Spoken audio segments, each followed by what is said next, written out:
Welcome back to the Millennial Up podcast, everybody. I'm your host, Nguyen, and today I have a wonderful guest, Brian Nguyen. Can you give us a little quick intro about who you are and what you do for those who don't know?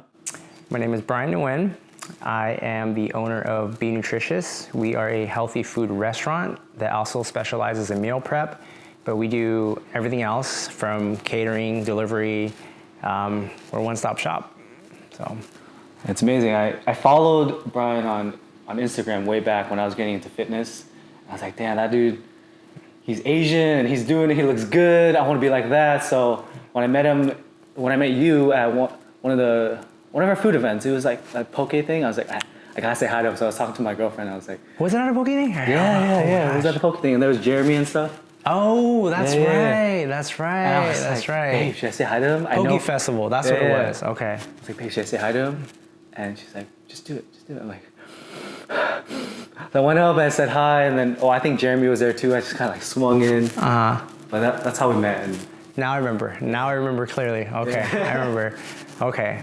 Damn, that was like 2 years ago. it was interesting because it's like we met through fitness or online, and then we met in real life at the opposite thing, eating unlimited poke and everything. So Yeah. So how was it from knowing my presence online and then meeting me in person to differentiate?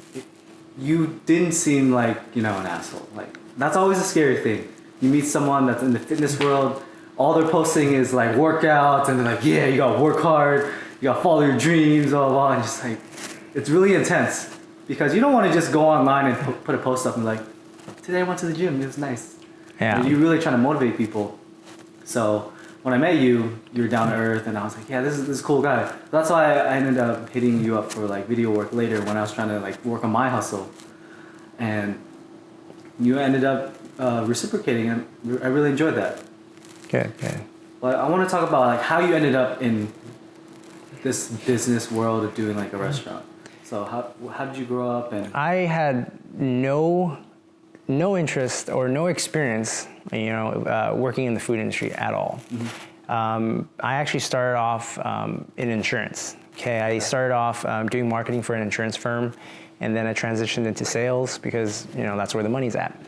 And I worked at this insurance firm for about a year, and I couldn't do it. It was just really hard working under someone. Yeah. So I ended up partnering with a few guys, and I just worked full-time sales. All sales, that's all we were taught to do was hustle, and sell. And I think, some of my hustle spirit comes from that too. Most of my hustle spirit definitely comes from my mom. Yeah. But for the most part, that's when I transitioned into just doing the sales for insurance. I did it for about 4 years or so, close to 5, and I just wasn't happy doing it. I liked the hustle. I just didn't like everything that came after that. Yeah. It's a really good stream of income once you start getting the residuals. But I had no passion for it, And during this time when I was selling insurance, I was actually getting into fitness. I was working on myself at the same time. So I got into, actually 2011 was when I was like, you know what, I need to make a change. I'm 240 pounds or whatever it was, 220 I think, and I was like, I need to do something, be active. So I actually got into the sport of Muay Thai and started training there. And I was training Muay Thai for about 2 years, and I dropped about, in a 1 year span of time, I lost over 60 pounds just doing Muay Thai. Wow. And after that, I got into bodybuilding, and I started lifting weights and just kind of, I got into that side of the world. And now I'm back to training Muay Thai again and doing weights at the same time and just being overall healthy. Yeah. Before, bodybuilding is not a healthy sport. You live for aesthetics, but it can really screw with you mentally. Yeah. In all ways, from dieting to body dysmorphia, everything all around. It's crazy. Because you start out having a bad self-image because you're overweight, and then you get into the sport and you change your like expectations. So now, even though you are, by most people's definition, in really good shape, you're like, I'm fat. I need to do more. So you end up just having the same kind of like emotional, psychological symptoms, just in a different arena. And that's one thing I do regret about bodybuilding or getting to that side of the world is the body dysmorphia that comes with it. Yeah. You know, even till now, like this is something I still battle with, like, body image. And it's like, it's still there. It's not as bad as it was before, but there's still that part of me, like I'm fat, like I don't feel, you know, it's always gonna be there. Yeah. And that's one thing I need to overcome. It's a mental battle within here, you know. It's like have you heard of the term hedonic treadmill? I have not. So the hedonic treadmill, put most simply is your expectations change when you achieve it. So you say, let's just deal with money. Money is the easiest thing to understand. If I get a job making $60,000, I will have made it. I will be happy. But once you get to that point, what makes you happy has shifted like a treadmill. It keeps going. So now you need to make 60,000. You hit 60,000. Now I need to make 100,000, and then 200,000. That's a fact. That's a fact. Yeah. And I can tell you firsthand, I'm at that. You know, I've you know, before it used to be 40, 50,000, then 60,000, then 100,000, then you want to go up. Yeah. And because the more you make, you know, there's just different type of people, you know, some people are smarter with their money. Some people want to upgrade their lifestyle every dollar they get. Yeah. I think I'm in between. You know, I like to have a little bit of luxury, but I'm also very smart with my funds. Yeah. Everything that I make right now is reinvested back into the business. Everything. Yeah. You know, it's just my lifestyle is very minimal. You know, I like to have a nice place to live. I like to eat good, but I'm not spending my money on a lot of fancy things. Yeah. You know, I don't need a fancy watch or fancy all that good stuff. You know, I'm not very. I don't showboat like that. You know, that's never really been my personality.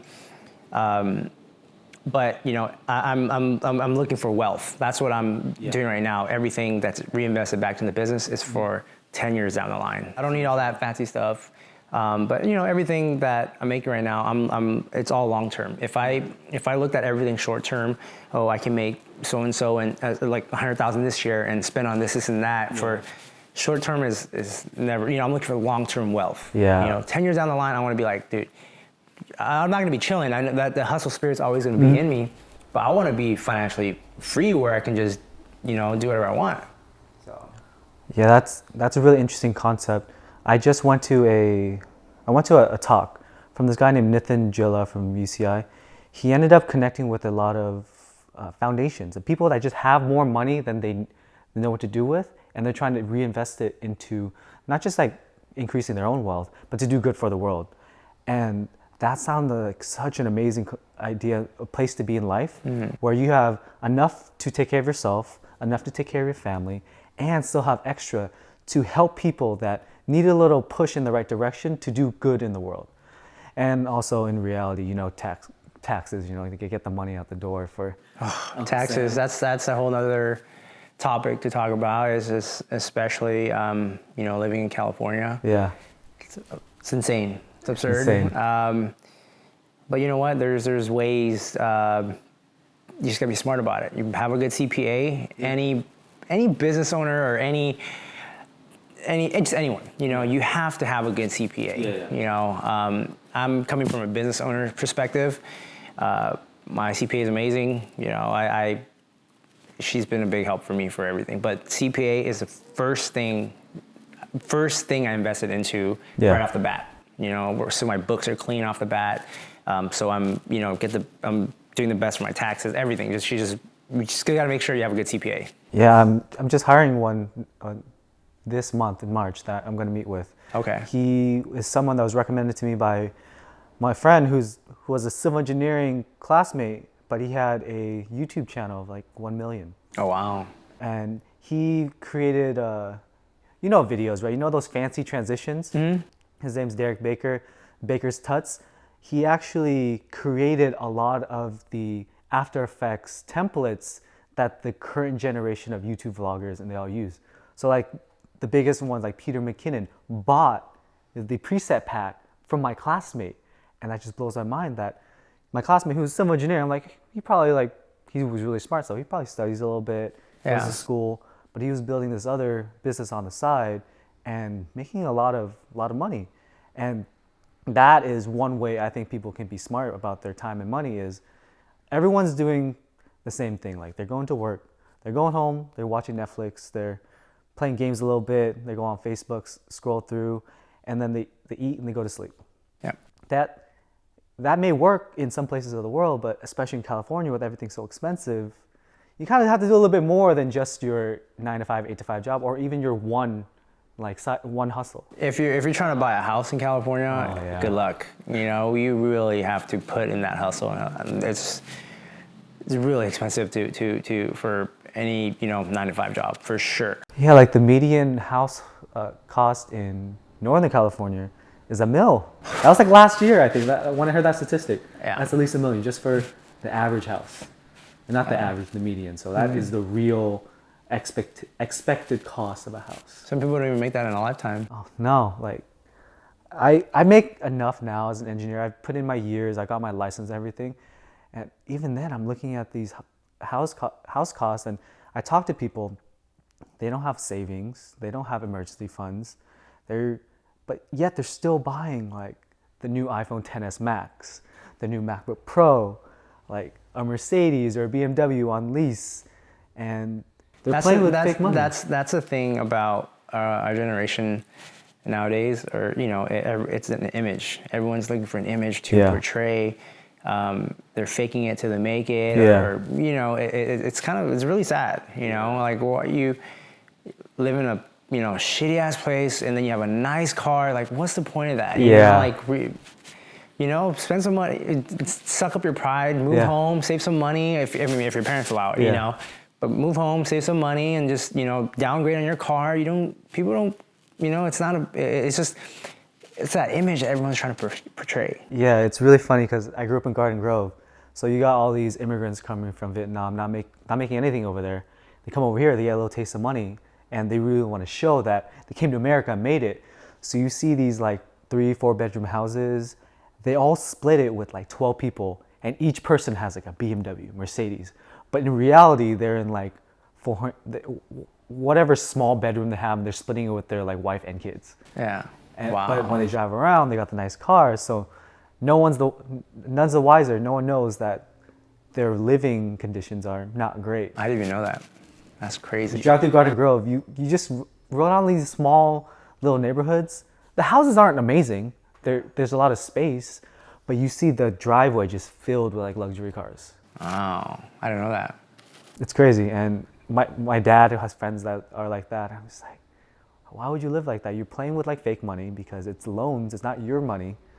And you're not really owning the house. You're all renting it together. Yeah. Just to show off. And I watched, I think his name is Dave Ramsey. He's like a financial guru on YouTube. But they talked about the idea of getting a brand new car. Once you start making a little bit of money, you've been looking at this car, you've been lusting after it, you buy it and everyone asks about it. Everyone wants you to take them on a ride. But for how long? Like a week, 2 weeks, maybe a month. Maybe every month if you like stretch it out, keep posting on Instagram about your car. And after that, no one cares anymore. It's just a car. You get from point A to point B. And now for the next, 5-6 years, you're dealing with the payments. So I actually downgraded. I have my toy car, and it's a NSX. Yeah. That's been my dream car since I was a kid. 12, 13 years old. I was like, I'm gonna get an NSX one day. I'm gonna get an NSX one day. Yeah. And it's considered an exotic car, exotic sports car, but it's on the lower budget side. But I've always been a Honda guy. So aside from that, which I got it for an affordable rate, but that's like my dream car that I'm gonna keep forever. Yeah. But for like my daily car, I actually, I downgraded to just a simple car. I drive a regular Honda CR-V right now. Yeah. It's good on gas. It's easy to get in and out. Simple, Yeah. So I can drive a Mercedes if I wanted. Yeah. I can drive BMW, but why? I don't need it right now. It costs more for what do you call it? For the monthly payment, more for insurance. Everything stacks up. Repairs. Gas, everything. For a simple Honda, it's gonna get me everywhere I want to go. It does the same job. Yeah. But right now, everything is back into the business. Like I said, you know, I'm downgrading my lifestyle a little bit and just putting everything into the business. I want to touch on that car thing because you have your NSX because that's a car you wanted for you. So you find value in spending money on that, right? Yep. In terms of like your daily driver, you don't find value in having a nice car to show off to people. So why put money into it? Because you end up spending money to show off to people that don't care. Yep. So that's a really important thing that I really want to drive home to people listening, that whatever you spend money on, it needs to be something that makes you happy. If it makes you happy, then it's worth it. Yeah. No one can tell you what you need to spend your money on. Of course, get your emergency fund, put a little bit away for retirement, have a place to live and have some reasonable food. But like beyond that, if let's say you really enjoy iPhones and the iPhone XS Max, spend money on that. But don't spend money on that and the nice car and the laptop and the nice house and the nice clothes and the nice shoes. Like not everything. Yeah. No one has that many interests. You gotta dig deep and figure out like, all right, this is something I want to spend my money on. And for you right now, after your car, it's your business. Yep. It's something you're passionate about. It's something you want to grow. Yeah. The car stuff, you know, that's my hobby. Mm-hmm. I've always been a car guy. I'll forever be a car guy. Yeah. And that's just, I genuinely get enjoyment when I spend money on my hobbies. Yeah. You know, like if I, like let's say for Muay Thai, for kickboxing, you know, I buy the nice gloves, I buy the thing because I enjoy it. You know, it makes me happy. Yeah. You know, it's okay to spend all the money on yourself to make you happy. Yeah. But don't portray this lifestyle that you don't have. You know, you have probably what, $2,000 in your bank account, you're driving all these nice cars, you make so much money every month, you're paying $10,000 in all these expenses. Yeah. You know, you're really not, you're maintaining a certain lifestyle that, you know. Unsustainable. So, yeah. So, let's talk back to the business. You started the business because you learned by yourself how to become fit. You use a little bit Muay Thai, use a little bit of healthy food and cooking and all that.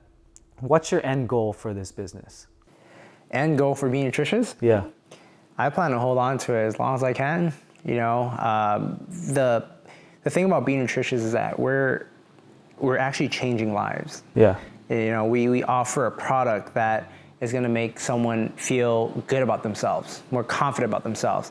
The food they eat is going to change their life. You know, we've had quite a few customers, you know, I even have testimonials from these customers that how they lost, you know, 60, 80 pounds and how great they feel just by eating our food, you know, or customers that, you know, don't have any other healthier option just to come in and eat one meal. They can come in, you know, and just, our customers come in every single day because our food is sustainable and it makes them feel good about themselves every time they eat it. You're not going to, you eat McDonald's 5 days out of the week, you're probably gonna gain a few pounds.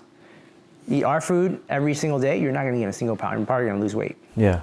You know, so, what was the question again? I'm sorry, I'm just getting lost. End goal for the business. Like yeah, you created something pretty big right now. Where do you wanna take it and why? So, the end goal right now, well, I wouldn't say the end goal, but the thing I'm working on right now is franchising Be Nutritious. And 10 years down the line, I really seeing it being the next Subway or not, you know, or McDonald's. I don't know, just the next big thing. Mm-hmm. And I know it's going to be. I can feel it in my heart. Yeah. I've always been a big risk taker. I've mentioned it quite a few times, but like everything the business is making, it's getting dumped right back into it. You know, especially for this whole franchise thing. And I know I told you about it a little earlier about it. We're working on developing the infrastructure of the business right now, of the franchise system right now. So, you know, someone, Joe Schmo comes in, I want to buy Be Nutritious. We're going to have everything laid out for them, you know, from, making the sauces to the drinks to cleaning the restroom to closing the store, opening the store. Everything is going to be fully detailed for them, you know. So even for like a big potential investor, when they come in, they want to see that we have everything in line under the hood. You know, when I say under the hood, meaning all the operations and the systems are in place. Because if a big potential investor comes in, they're going to be like, all right, if they look under the hood and they're like, these systems aren't in place, they're not going to take you serious. So that's what I'm working on right now. That's where I'm bringing this consulting firm to help me develop this system. And after that, we jump into sales. We actually have people in line waiting right now to buy the Be Nutritious franchise system, but we're not selling it because we're not ready. Once we're ready to hit the market, boom, take off. So long term down the line, I see it being the next big thing. And hopefully, I can pass it down to my kids and so forth. So yeah. So this is your second kind of like big dive into franchising, right? You started with another company before. Yes. So I'm not going to name drop, but I started with another franchising firm. And so for the people that don't know, in order to franchise a business, there's just a few things you need to have, which is the FDD, which is the franchise disclosure document, and the operations manual. So I worked with this company, and they gave me those two things as promised for, at that time, I thought was a good price. And they gave me those things as promised, but it was very cookie cutter. Me, being sold on this whole, you franchise this whole big dream. And I was like, let's do it. So I did it off emotion, I was excited for it, but something, I still remember too, something deep down inside was like, it sounds too good to be true. It sounds too good to be true. And all you gotta do is pay some money and then they'll take care of everything. So like, I just stuck with it. I was like, you know what, let's just, put the negative thoughts away and just kind of ride with it and see where it takes us. And I went with it and ended up finding out there's a lot of missing pieces to the puzzle. That was like step 2 out of, I got 2 things out of like 10 done, So that's where I found this new company that I'm working with now. And they're gonna help Be Nutritious really scale to where I want it to be. So you had a lot of hard decisions in that process, because going through the fitness world, that there's always going to be some kind of discomfort in growth. So you're like, is this discomfort because my gut truly knows it's wrong, or is it just because I'm going into a scary new venture? And there's no real like guidebook for that, especially if you're trying to like pave a new path. There's no one telling you, hey, you need to do this, you need to do this. That sounds too good to be true. So you end up putting all this hard work, and it didn't pan out fully. Yeah. And rather than giving up on the dream, you ended up pulling back and then finding some new expertise, some new help to keep going, right? Yep.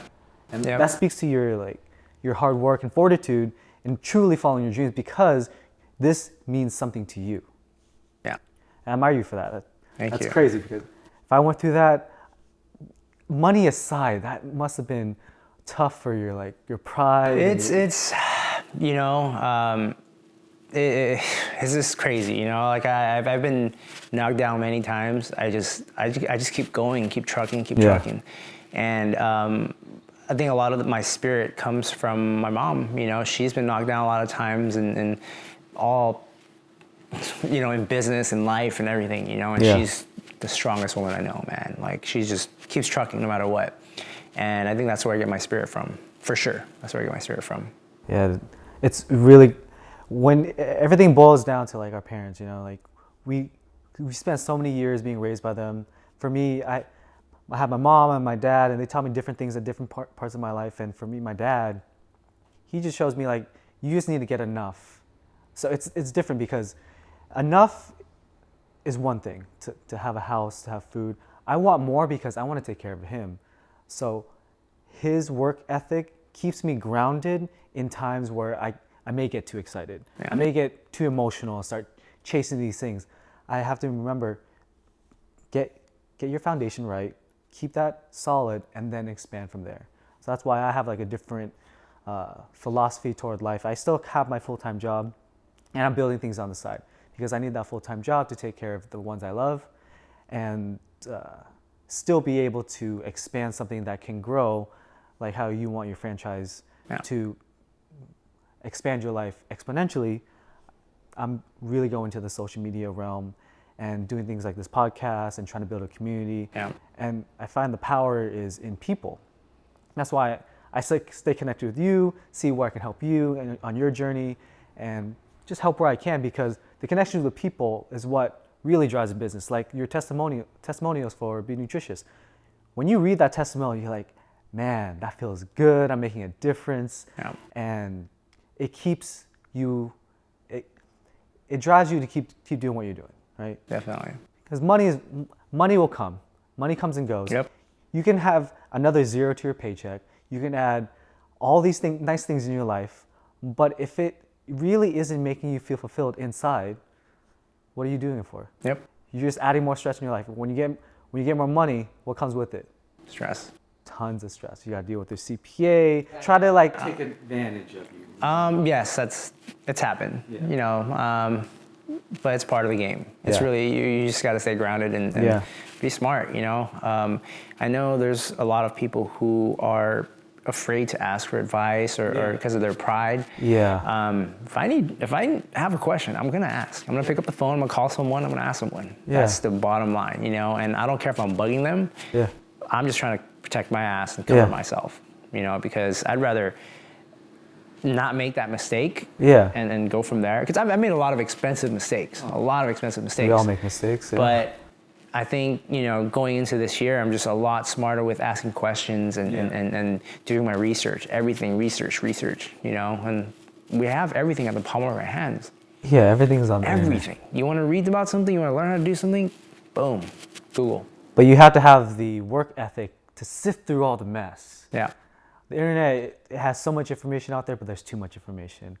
There's tons of people out there trying to take advantage of people that have money and not enough time. So they'll like sell you on this program. Like there's a lot of programs. Dude, these days. that's a whole nother topic where these kids that, you know, they made a little bit of money and now they think they can sell a program too. And that's how they make their money, is selling the program. It's not even the actual thing they're doing. Yeah. You know what I mean? Like there's a lot of these Amazon fulfillment type, you know, businesses or programs that they're trying to sell. Yeah. And it's just like, dude, it's like, it's got to be a scam, man. There's so many of them available, you know, and it's like you probably had a little bit of success, and now you're selling it like you're, you know, then now they're just making a lot more money from the programs than they're actually making from selling Amazon. Yeah, because like anything in business, there's ups and downs. They'll hit that first up, they'll just like take all the notes from it and then just start selling this program based off of that one uptick. Yeah. But they're not telling people how to deal with it when it's down, how to ride the wave, there's so much to it. I want to hear about your experience on the Amazon fulfillment business. I don't really hear a lot about that, and you know, if I search online, I might hit one of those people that are trying to sell me something. So with the whole Amazon business, it's if you really hustle and you put your work into it and your heart into it, you can do well. Especially with the the algorithm is kind of weird. I chose a product that was already saturated. You know, I chose the meal prep containers. Yeah, with the fitness industry. Yeah, I had at the restaurant. I was like, you know, why don't I just package these and sell them? And oddly, you know, the way it works is that you have to have some reviews. So obviously you gotta, you know, sell it to some people and have them review it for you. And you start off with, you know, a few friends or people you don't know. There's groups that actually do that, you know. But you start off with a few reviews and then you got to pay them back for it. But once you get those few reviews, the algorithm, it's weird, you know, it just starts selling. So my product is like super saturated, but every day I was selling 2 or 3 or 4 or 5 the packets of containers. And it kept going and going. And then like, I actually sold out. I sold all of them. And, but you know, all the time that I had to take packaging it, you know, putting the sticker on it, like all that, it takes a lot of time, you know. So it took a lot of my time away from, you know, being Nutritious, the Being Nutritious franchise and everything else that I was trying to do. But you know what? I had my success in it. It was a little bit of chump change. Yeah. But I don't have time to focus on it. You know, I was just spreading myself thin with everything else I'm doing. And when I lose focus away from Being Nutritious itself, because that's the breadwinner, you know, that's where all my main income is coming from. So I had to shut down the business. I was like, you know what, like I just put that away, focus on Being Nutritious. That's what's gonna give you your long-term wealth. Yeah, so. Prioritize. Because Amazon fulfillment, would you say it's passive income? Yeah, I mean, yeah, I guess. I mean, if you do it the right way, I guess, you know, so. But is it passive income to be sipping a drink on the beach in some country, just rolling in 6 figures, 7 figures? I don't think so. That's the dream that It's a very passive income. I mean, like a little bit of Yeah. a little bit of change, extra, you know. some beer money. Yeah, some supplement. Yeah. You know, supplemental money. But to be traveling the world and doing all this other stuff, I mean, I think the people who started when they first started, Yeah. yeah, probably. Yeah. But if you're trying to jump into it now, you can still make some money. Yeah. I just don't think you're going to achieve that lifestyle that people portray it to be. Yeah. You know. I think if you were living in maybe a lower cost of living state or city, perhaps. But in SoCal, like the feasibility of this business to be able to like have a nice place and live the life you want to live out here, I don't know. It sounds interesting, but what I've read was that you need to put more time in it than people lead you to believe. Yeah. So back to prioritizing. You said before we started this podcast, you said that in 2018 you were doing too many things. Yeah. And you had to reprioritize. Yep. So what were those things and how did you reprioritize and why? So I had Be Nutritious, the 2 restaurants. I had the supplement line. I had the franchise of Be Nutritious, and I had the Amazon business.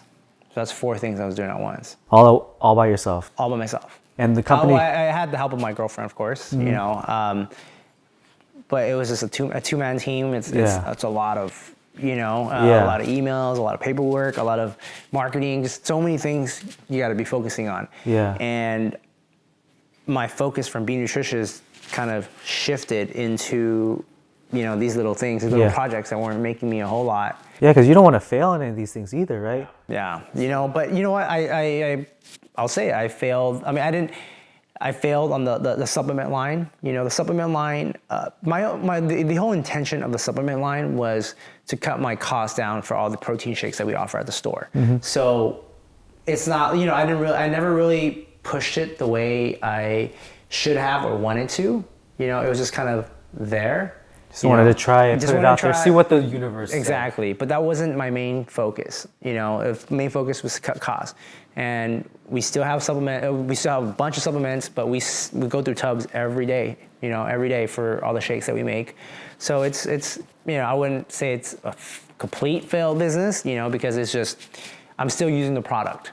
Yeah. And I'm still saving money on cost. So that was a pretty smart decision to basically go into a venture where if you just sold nothing, you still had something usable. Exactly. Instead of, let's say, starting fitness clothing, and if you get stuck with clothing inventory, it's kind of tough. Yeah, that's a hard market, man. Clothing is tough. I'm sure.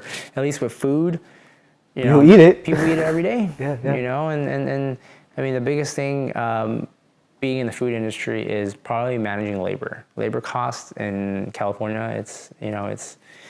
it's tough, especially with all the taxes that we pay. You got payroll tax, then you got workers' comp, and you got EDD, just a bunch of stuff, man. It's crazy. People will never see the business side of it. And when employees come into work for a place, they just collect a paycheck. Yeah, they pay their taxes, but they have a guaranteed paycheck. There's months where I'm not guaranteed anything. Yeah. It's like I can make $100 for that month. Who knows? It could be nobody coming in the store to eat. Yeah. So it's a big gamble. And a lot of employees don't see that side of the spectrum. Yeah. And I think it's important for employees or people that work for someone to actually realize these things. Yeah. And like everything costs money. Okay. As a business owner, the way I see things, everything costs money. And from someone getting, one time, this is not me being cheap, this is me being cost efficient. Someone washed their hands at the store and, you get paper towels. You need 1 or 2 to dry your hands. You do not need 5 or 6. And I'm mind blown. And the first, I'll call someone out on it, or any of the employees, but hey, that costs money. You don't need 6 paper towels to dry your hands just to wash it in like 2 minutes again, and it's they don't see these things, they just think that you're a business, you have unlimited funds. It's not like that, man, So back to the labor thing. I remember reading online, you had some issues with one of your managers, right? Mm-hmm. Can you spend a little time talking about that and what you had to do as a business owner to handle that? So, when someone pretty much runs everything, and just to really to get up and leave, that's a big hit. Yeah. It's a really big hit, and it's really hard. I had this manager who was running everything at the store for 2 years, and left within, put in his 2 weeks. And How many years has Be Nutritious been open? 4 years now. Like half the time. Yeah. So, just put it this way. I had this manager run the place for 2 years. I was there maybe once a week, once every other week, just to check up, do paperwork, office work, things like that. And for them to just get up and leave, it's like, whoa, like reality check. Yeah. I haven't worked operations and did everything. Like, I can do everything in the store. I can do every single thing in the store. But for someone to leave and me not working for 2 years, it's hard, Yeah. and it's just kind of like getting into shape. Yeah. Okay, you don't go to the gym for 2 months and you get back into it, you're gonna be sore. Yeah. Same deal with work. My body wasn't trained to run operations, and that first week was tough, man. It was so hard, and but you know what? I'm so happy that it happened because once that manager left, I was able to fix things. That there was a bunch of holes in the business that I caught on after. Things weren't properly, that weren't cooked the way I wanted it to be cooked, weren't cleaned the way I wanted it to be clean. Just, you know what I mean? Operational things, and I'm a pretty detailed person when it comes, especially when it comes to the business. Okay, but it really humbled me down and helped me figure things out. So I took the hit. I was like, you know what? Like I'm back in operations. I got to get back into it, and hopefully find a new manager. So for the first 2 months, I was like, oh, you know what? Let's try to find a manager. I can't be doing this all the time, but I think about it. I'm like, dude, I love doing this. I enjoy being with my staff and working operations and getting that lunch rush, and it's just like, it's fun, So to recover from that, actually it was my girlfriend and I, we were working. It was her, me, and 2 people in the kitchen, and that's it was like that for a few months until we actually found a few cashiers that came in. And I really thought about it. I was like, you know what? I don't really need a full-time manager to be here, Just get some very smart, hardworking kids in there, and they can do just as good of a job. And I brought these 3 kids in, man, killing it, it's like I haven't seen that type of work ethic in so long. Yeah. It's rare. It's really rare. It's really rare. They come in, I don't have to tell them what to do. And that's like key for me. If I don't need to be getting on your ass about cleaning this and cleaning that and making this, it makes my life easy. I go in there always doing something. All 3 of them, they're always cleaning, they're always prepping something, they're always doing something. Very proactive. And these 3 kids, I want to take care of. I'm gonna take care of, and I'm one thing about that too is that you have to take care of your employees. Yeah. You don't take care of your employees, they're gonna come in, they're not gonna be happy. Just it's their second home. Yeah. If they're not at home, they're at work. Yeah. So you got to take care of them and make sure they're happy at their second home. Yeah.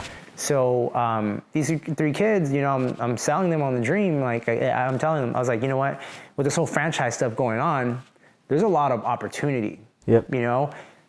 We open 10 stores next year. Who's going to be training them? I'm going to need a staff to go into these stores to help train. So they get it. Yeah. And I'm very blessed that I recovered within just a few months, and I have my time back now. I have a great staff. I still go in there quite a few times a week just to be involved and engage, and I like engaging with my customers too. Mm-hmm. So when the customers see the owner, they're the owner's actually here, they're engaging, like they like that. That's what keeps me coming back also. Yep. So yeah, man, That's Quite a roller coaster you've been on in the business. dude, I've been through so much. It's 2018, the second half of it was the hardest for me. It was really the hardest time of my of the 4 years that I've been in business. 2018 towards the end was the hardest for me, emotionally, mentally, everything, you know. And I don't think I've ever felt so down for so long, Yeah. you know. I'm like, because I'm a very optimistic person. I'm very, you know, and that just really humbled me down. And just, you know, I was really I felt like I was at rock bottom. Like, dude, Yeah. this is all my time's away from everything. I can't, because I had the time to do everything I wanted because I had a manager running the place, right? Yeah. So all that got taken away from me. Everything got taken away from me. Yeah. And for me to be back in operations, and you know, now it's like I'm back to having my time again. Yeah. So that's where I stand right now. Like how you said, employees need to understand how much money that the employers put into the business. I feel like a lot of entrepreneurs today need to understand what it takes to run a business. From starting it, to being smart, to managing your finances, to managing your employees perhaps in the future, and just understanding how everything works together. So, okay, running a business is not easy, okay? Everyone runs their business differently, okay? But there is just so many things you have to, well, I'm talking about the restaurant aspect of it, you know? When you run a restaurant, That's a physical business, brick and mortar. it's insane, okay? But just so many things, you know, something breaks, you gotta pay for it. You know, it's employees, there's just so much involved, you know, insurance, taxes, just everything, you know, and people that jump into the entrepreneur world, they don't realize that. And then when they actually get into that, oh crap, I gotta pay for this, I gotta pay for that, I Yeah. gotta pay for this. Oh man, I'm not getting any money this month. Like they don't realize that, you know? And I really wish that with all the knowledge, like, so one of my buddies, right, he just opened up like an acai place. And he, before actually opening up the shop, you know, he worked for me for free. I taught him some stuff and about how to run a restaurant and how to, you know, health code things and paperwork things, hiring employees, the proper paperwork, you know, and even when he opened up, I gave him suggestions and where he should put like his sanitization bucket, like just little things that a lot of people don't know, you know. And I wish I had someone like me for him, you know, for myself when I was first starting off. Everything, when I first started off, I knew nothing, you know, and everything was YouTube, everything was Google, it was all research. Yeah. And I legit learned by just making mistakes and you know, with my buddy, off the bat, I'm like, hey, here's a checklist sheet that you should make. Here's a closing sheet.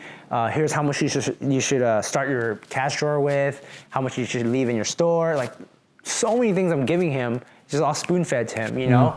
Versus me, like, dude, I didn't have any of this in line. Yeah. So it's crazy, man. Being you know, being a business owner, you know, entrepreneur, whatever. They're both a little different. You know, entrepreneur is there. I have a different term for entrepreneur and business owner.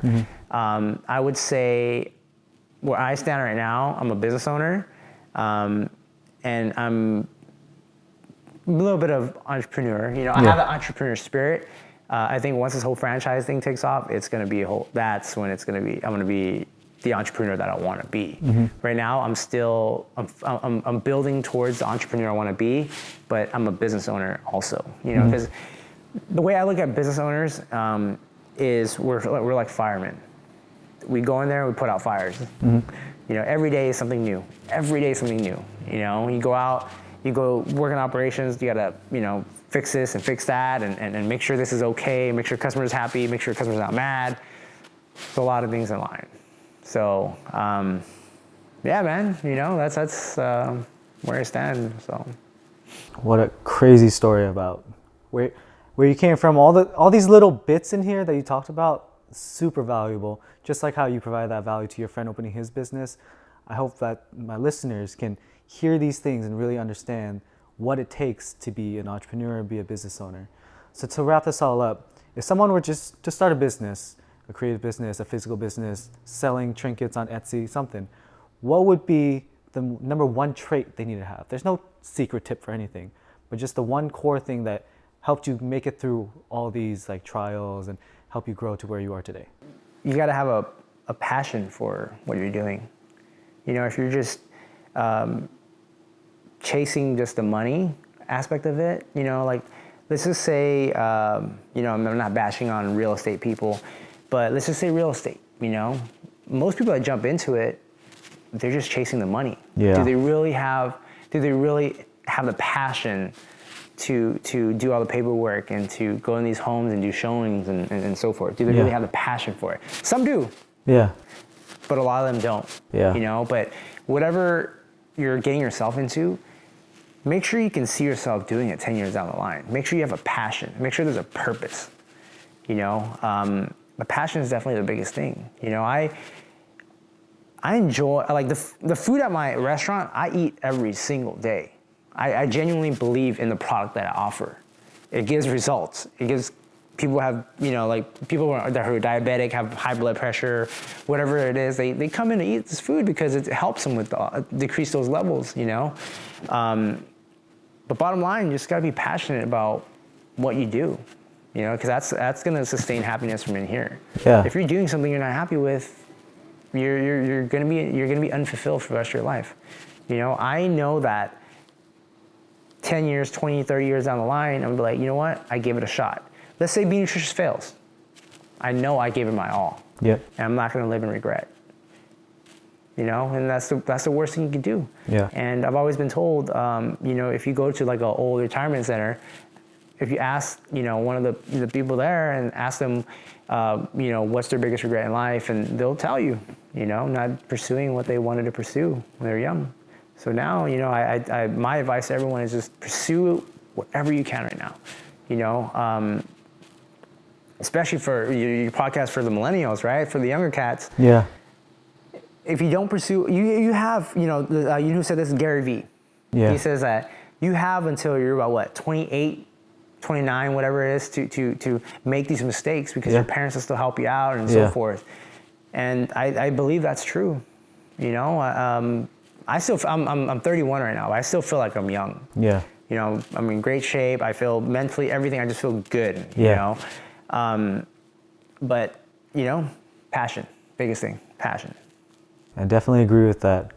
So that's the end of the show.